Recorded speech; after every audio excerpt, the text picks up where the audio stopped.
Jokowi tidak hadir, keluarganya pun tidak hadir. Maksud saya siapa? Gibran sebagai apa ya, etalase dari Pak Jokowi, perwakilan Pak Jokowi, harusnya kan hadir. Kalau Pak Jokowinya memang tidak berkenan hadir ya, atau iya jangan tidak berkenan, bahasanya nggak enak ya, tidak dipaskan waktunya, kan bisa saja diatur pertemuan dengan siapa di Cina, lebih penting mana dengan yang memberi mandat sebagai petugas partai, kan mestinya lebih penting PDIP. Tapi hari ini tampaknya petugas partai itu sudah mulai membangkang. Kalau dikonfirmasi ke PDIP pasti berbeda lah jawabannya ya. Kita lihat apa yang terjadi. Apakah makin jelas Jokowi dan PDIP berseberangan, atau karena ini? Nah, karena ininya ini yang mau kita bahas. Kan kita dengar juga itu siapa, Gibran mau masuk Golkar.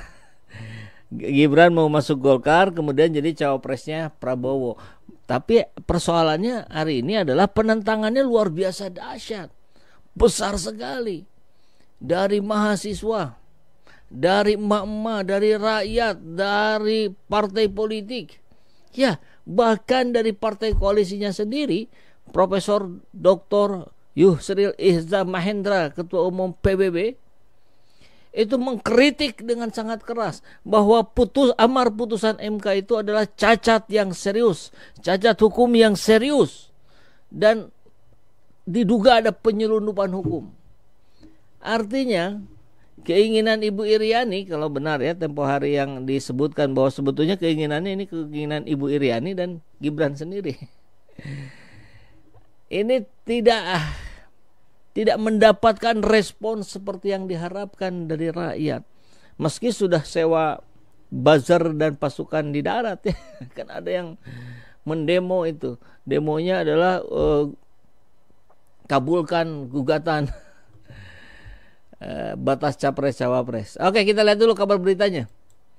Jokowi tak hadiri pengumuman cawapres Ganjar, Puan tegaskan tak pecah kongsi. Gimana dibilang tak pecah kongsi ya? Kan kita tahu Kaisang itu menjadi ketua PSI, ketua umum PSI. PSI itu adalah partai yang selama ini dinihilkan oleh PDIP. Iya kan? Dalam banyak kesempatan, termasuk oleh Ganjar. PSI opo? PSSI. Nah, kan kita kenang itu ya sebagai sebuah yang sangat menohok buat PSI. Ya, masih disebut tak pecah kongsi. Kemudian Gibran digadang-gadang Prabowo, sudah muncul spanduknya di mana-mana. Bahkan konon katanya mau deklarasi kemarin tapi batal. Masih disebut tak pecah kongsi. Berkali-kali Jokowi dalam banyak momen lebih banyak berkesempatan dengan Prabowo dibandingkan Ganjar, masih disebut tak pecah kongsi. Ya memang harus begitu, harus ditegaskan tak pecah kongsi ya.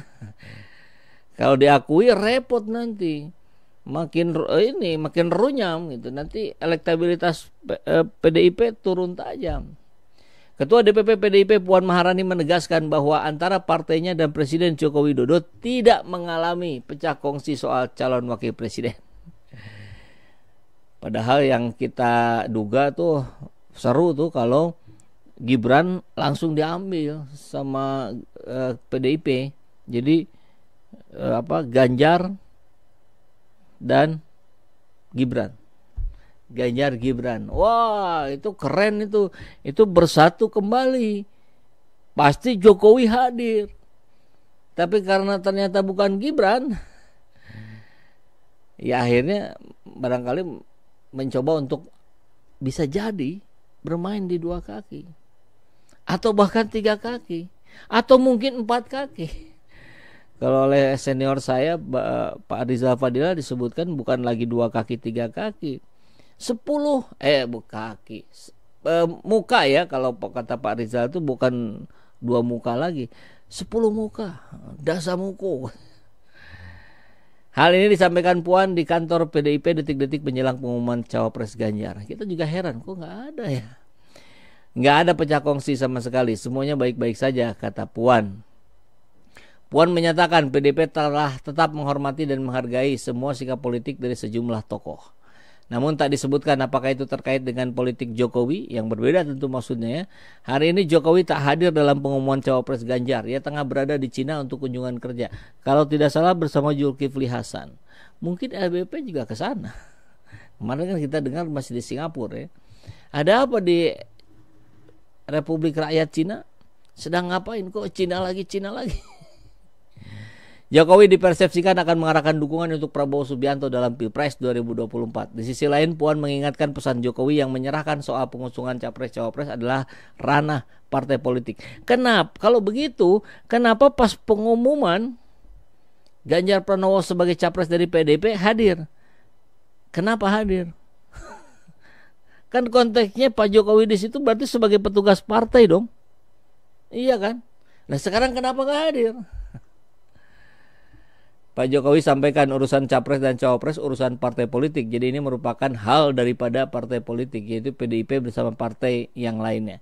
Hubungan PDIP dan Jokowi seolah merenggang belakangan ini.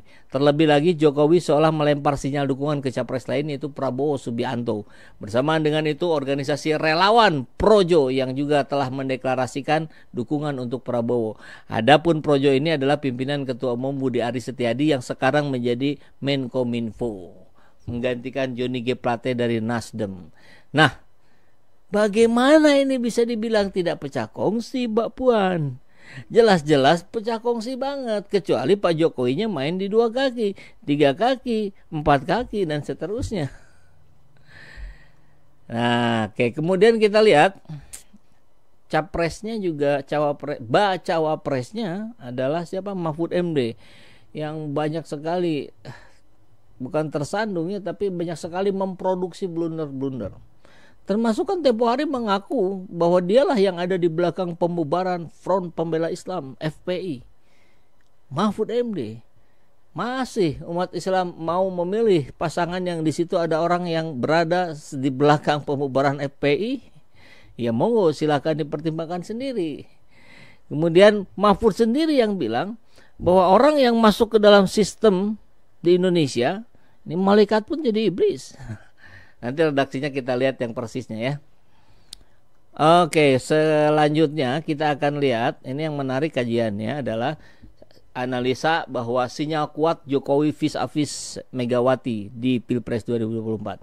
Kuat sekali dugaannya bahwa Megawati dan Jokowi akan saling berhadapan-hadapan kalau Jokowi jadi berada di belakang Prabowo, kalau calonnya jadi Gibran Rakabuming Raka yang sudah diperjuangkan dengan luar biasa hebat, melibatkan Boyamin Saiman, ketua MAKI, karena anaknya yang mengajukan gugatan. Ya, gugatannya udah ditarik kembali, malah dipakai sama MK untuk memutuskan. Pokoknya banyak kejanggalan yang luar biasa lah dalam keputusan itu. Dan mahasiswa dari UNSA itu, ya, anaknya Boyamin itu yang menggugat batas capres-cawapres, itu kuliah di UNSA, dan yang rektornya seorang perempuan masih muda, itu ternyata relawan Gibran. Kan ketahuan deh hubung kaitnya. Oke, sinyal kuat Jokowi vis-a-vis Megawati. Gelagat Jokowi berbeda dukungan dengan partainya kian menguat seiring keputusan MK yang mengabulkan gugatan terkait syarat capres-cawapres bisa dari unsur kepala negara. Putusan itu dinilai membuka pintu bagi putra sulung Gibran untuk maju sebagai cawapres Prabowo. Kadang-kadangnya sudah luar biasa banyak itu ya, hampir seluruh partai mengusulkan juga Gibran ya, PAN, Golkar, PBB dan sebagainya. Bahkan Gibran akan digolkarkan dulu nih, baru menjadi cawapres. Konon katanya begitu. Teranyar, Ketua Dewan Pakar Golkar Agung Laksono bahkan menyebut cawapres Prabowo akan berasal dari partainya. Jika sosok tersebut bukan kader partai, maka dia akan digolkarkan terlebih dahulu. Gitu katanya ya. Nah, kita tahu juga Projo Jokowi sudah mendeklarasikan dukungan ke Prabowo. Apa nggak cukup kuat itu data?